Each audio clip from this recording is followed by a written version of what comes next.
Canada's national election is on Monday, April 28th. And so I thought it'd be a good time to go over the economic plans of the two frontrunners, the Liberal Party of Canada, led by Mark Carney, and the Conservative Party of Canada, led by Pierre Poilievre.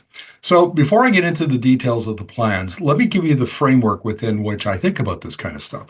So my journalism is all about the energy transition, and about 50% of the time I spend interviewing global energy experts. Gives you totally different view of energy and where the global energy system is going than if you just talk to Canadian experts. So because energy is such a big part of the global economy, if the global energy system is changing, switching over from fossil fuels to clean energy technologies, then it stands to reason that the global economy will be significantly changed. So my framework starts with we've already seen some major changes at the global level in the energy system and economy. Between now and 2050, that will only intensify and accelerate.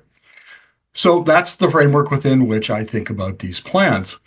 Both parties have got plenty of planks in their plan that are similar, but I want to talk about two that are kind of different. So here's the key difference.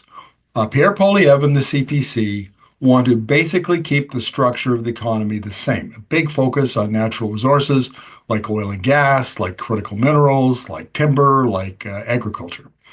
And what they want to do is instead of changing the way Canada does it, which is basically extract natural resources and ship them off to market pretty much unfinished raw materials and lets the finishing and the value added processing take place someplace else, he's fine with that. But given the threat from the United States and President Donald Trump's trade war, tariff war, he wants to find new customers, probably in Asia and Europe, he thinks.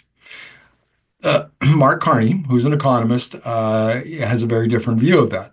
The way he sees the economy is now it's an opportunity, once maybe in a generation, maybe in a century, opportunity to add value to those resources and for Canada to take advantage of strength it has in other technologies like artificial intelligence and battery technology.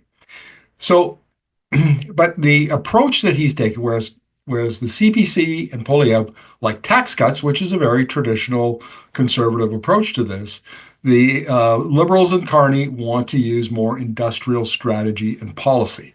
And this is an approach that China pioneered 20 years ago. Modern industrial policy. Many of the Asian countries are using it. Europe has used it quite aggressively. Joe Biden, the president before Trump, used it very aggressively. The Inflation Reduction Act and so on. That's the general approach that Carney wants to use. And so I have to say that on balance, when you look at it from where I'm coming from and the approach of the two parties, I prefer the Liberal plan. I think that's more plugged into, more consistent with what's going on at the global level. And I think that has at least a chance of being an adequate response to Trump's tariff war. And I think it also has the chance of developing the Canadian economy, diversifying it in a way that we haven't had in the last, since 1867. No more hewers of wood, drawers of water. We have an opportunity to do something different. And so if it were up to me, I think the Liberal economic plan is the better of the two.